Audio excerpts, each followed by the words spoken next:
Yo, kumusta mga katekno? Ako po si Paul Gutierrez, sobrang na-miss ko kayo and you're watching.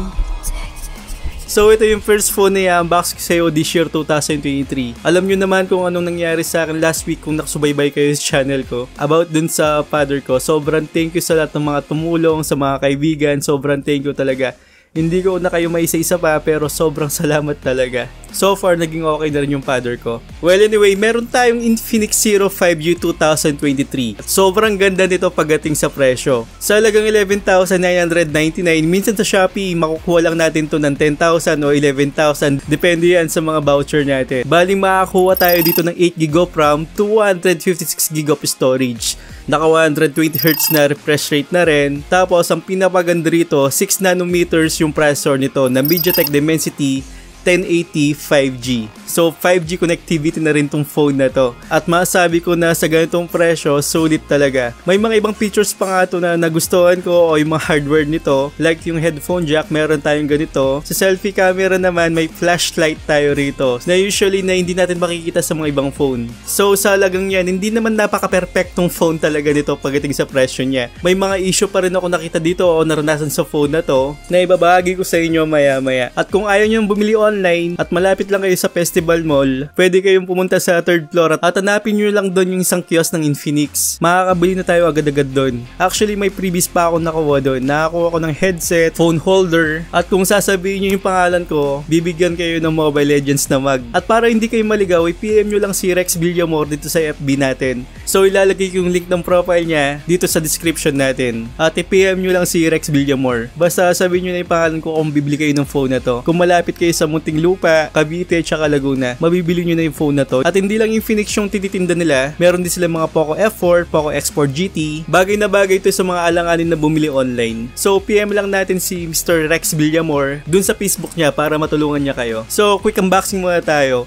Yung mga Infinix na box medyo may kalakihan talaga na usually na hindi ko nakikita sa mga ibang brand. Medyo pareha ba sila o may kalakihan tong mga box na to. In other words, malaki talaga siya. Pero sa nakikita ko naman sa loob, marami siyang space na hindi naman kailangan. Hindi ko alam kung bakit maraming space to. Pwede pa naman siguro nilang liitan, di ba? Well anyway, meron tayong Type-C cable dito. Isang 33 watts na fast charger, SIM injector pin, warranty card, tapos wala tayong manual dito. Pero nagsama sila ng isang $1 bill dito. Nakalagay dyan, welcome to Join X Club. So hindi ko alam kung ano to pero may QR code dito para makasali tayo sa X Club something. So meron tayong ganito. So pagkuha natin ng phone may nakabalot pa dito na Infinix Zero 5G. Nakalagay dito MediaTek Dimensity 1080 5G. Yan yung ibang specs pa natin. 256GB storage up to 13GB of RAM. So 8GB RAM lang to.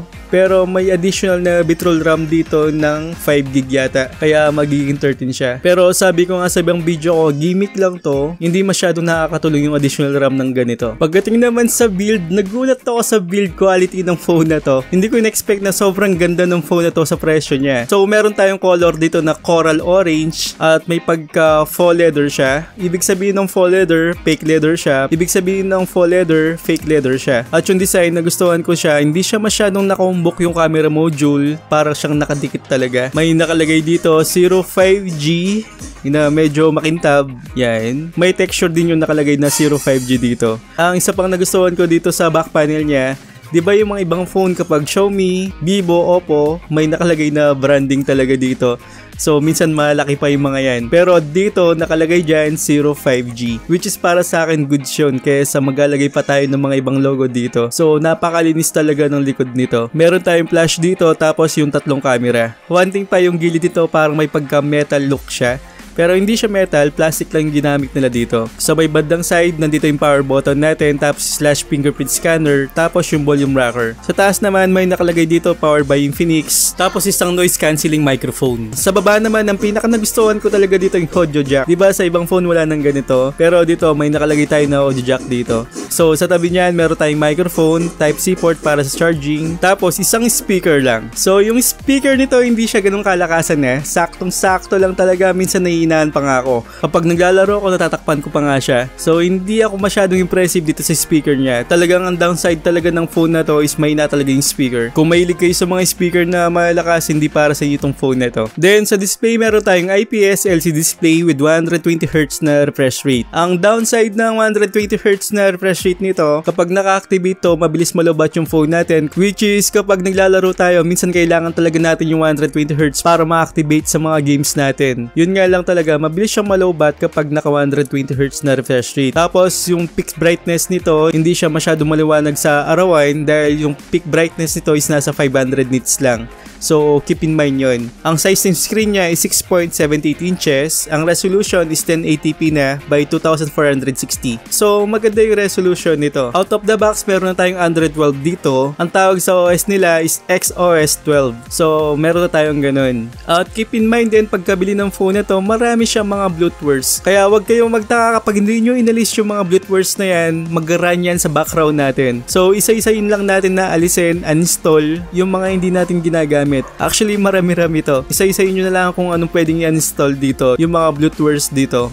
So expect na natin na may nag-run talaga sa background natin. Tapos may mga ads pa yan minsan sa mga notifications. So kahit hindi natin yan inopen, yung iba talaga nag-run yan o nag-auto start dun sa background niya. So alisin lang natin. Kaya minsan yung ibang nakabili ng phone na to, mabilis malobat yung phone nila. Iniwan nilang 60%, after lang minutes lang daw, bumalik sila, nabawasan sila ng mga 5% o kaya 10%. So may nag-run talaga sa background natin. Basta burahin nyo lang yung mga apps na hindi nyo kailangan. Well, yung 120Hz na refresh rate, sa pagtest ko naman dito, smooth naman siya at nag-enjoy naman ako. Hindi lang ganun ka-saturated yung mga icons o yung mga videos na pinapanood ko, pero satisfied naman ako, hindi mo naman siya masyadong I feel like I'm losing my mind. Is everybody in the world blind? Please Lord, give me a sign, a sign. I feel like I'm losing my mind. Is everybody in the world blind? Please Lord, give me a sign, a sign. I wanna be the greatest. Everybody on the fake shit. I look around and feel like everybody is the fakest. I make this every day and I'm impatient, hoping one day I blow up from the basement. Statement, the top is so vacant. I don't hear shit that I think is amazing. Waiting for my day when I'm playing sold out shows for 1,000 faces. Hey, give me that crown, get in my way and to be put down. It ain't your place, all this my town. If I want that shit, then I'll get it right now. I'm losing it, the noose it fits. I'm losing shit, a stupid myth. You choose to live or choose to dip. You choose to fight or lose your grip and lose a gift. Oh, I feel like I'm losing my mind. Is everybody in the world blind? Please Lord, give me a sign, a sign. I feel like I'm losing my mind. Is everybody in the world blind? Please Lord, give me a sign, a sign. yeah. There's no mercy in this world, just hunger-thirsty persons in different versions. Each new update, that shit worsens. Why? Pull back the curtain and you'll see the different vermin. We all have different burdens that all seem to cause disturbance. Yo, so do me a favor, don't treat me like a neighbor. Don't need the different flavors of your problems just to savor. I've got my own issues, I need a comb to get through. Don't need to groan with you, just go get your own tissue. I feel like I'm losing my mind. Is everybody in the world blind? Please Lord, give me a sign, a sign. I feel like I'm losing my mind. Is everybody in the world blind? Please Lord, give me a sign, a sign.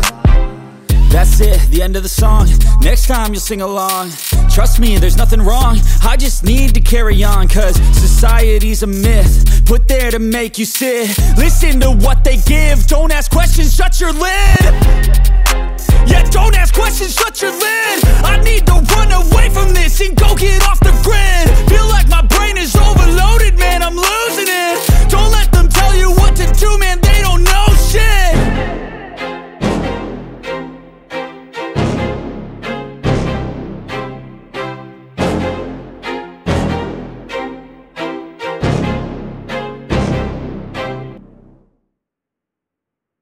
120Hz na refresh rate niya. Yun nga lang talaga kapag naka-open yung 120Hz, tapos yung mga ibang apps na hindi natin naalis o hindi natin na-install, nag-run pa sa background natin yan, mabilis talaga siyang malowbat. So payo ko dito, okay lang na ilagay natin sa 60 at maghintay pa tayo talaga ng mga konting updates para hindi siya mabilis malowbat. So sa akin, sa naranasan ko, 5 to 6 hours o 7 hours, medyo hindi nga siya efficient dun sa battery niya pagdating sa gaming, which is makita naman natin sa comparison na yung battery life ng 1080 kumpara natin sa 695, mas efficient talaga yung 695 kumpara natin sa Dimensity 1085G. Malamang pwede pang magamot to sa mga software updates, pero medyo malabo sa ngayon kung hindi nyo aalisin yung mga unwanted apps na hindi nyo ginagamit o yung bloatwares ng phone na to. Pero possible naman na kumunot yung battery nito sa mga updates talaga. Nag-test nga ako dito sa Call of Duty Mobile, smooth naman yung gameplay ko dito, although may mga mistouch ako napapansin at hindi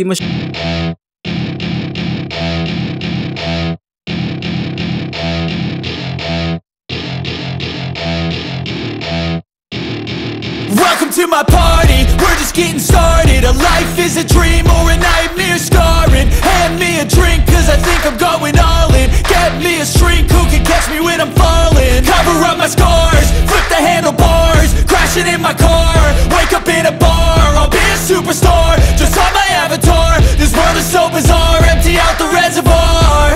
Yeah, I'm taking 6 shots, yeah, straight to the face. And I wanna get lost, I'm sick of this place. Don't know how to stop when I'm feeling this way. So I'm taking 6 shots till I'm feeling okay. I think I'm going crazy, don't think I'll get home safe. So I'm taking 6 shots, all straight to the face. I'm taking 6 shots, are you coming with me? I'm taking 6 shots, yeah, straight to the face. And I wanna get lost, I'm sick of this place. Don't know how to stop when I'm feeling this way. So I'm taking 6 shots till I'm feeling okay. I think I'm going crazy, don't think I'll get home safe. So I'm taking 6 shots, all straight to the face. I'm taking 6 shots, are you coming with me? Sometimes you need to let loose, grab juice, get goose, tattoos, taboos, get screwed. Loosen up, buttercup, all those hate comments will never make you feel enough. We're all adequate graduates, heart full of calluses, but we know calculus. Damn, ain't that fabulous, can't wait to apply all those mathematicus. But we can't get a job that pays us enough, I'm about to pop up. Fuck you, you're lost, we all know that we never really want a boss. So I'ma do what I want to, something I can't undo. Yeah, I'ma do what I want to, something I can't undo. I'm taking 6 shots, yeah, straight to the face. And I wanna get lost, I'm sick of this place. Don't know how to stop when I'm feeling this way. So I'm taking 6 shots till I'm feeling okay. I think I'm going crazy, don't think I'll get home safe. So I'm taking 6 shots, all straight to the face. I'm taking 6 shots, are you coming with me? I'm taking 6 shots, yeah, straight to the face. And I wanna get lost, I'm sick of this place. Don't know how to stop when I'm feeling this way. So I'm taking 6 shots till I'm feeling okay. I think I'm going crazy, don't think I'll get home safe. So I'm taking 6 shots, all straight to the face. I'm taking 6 shots, are you coming with me?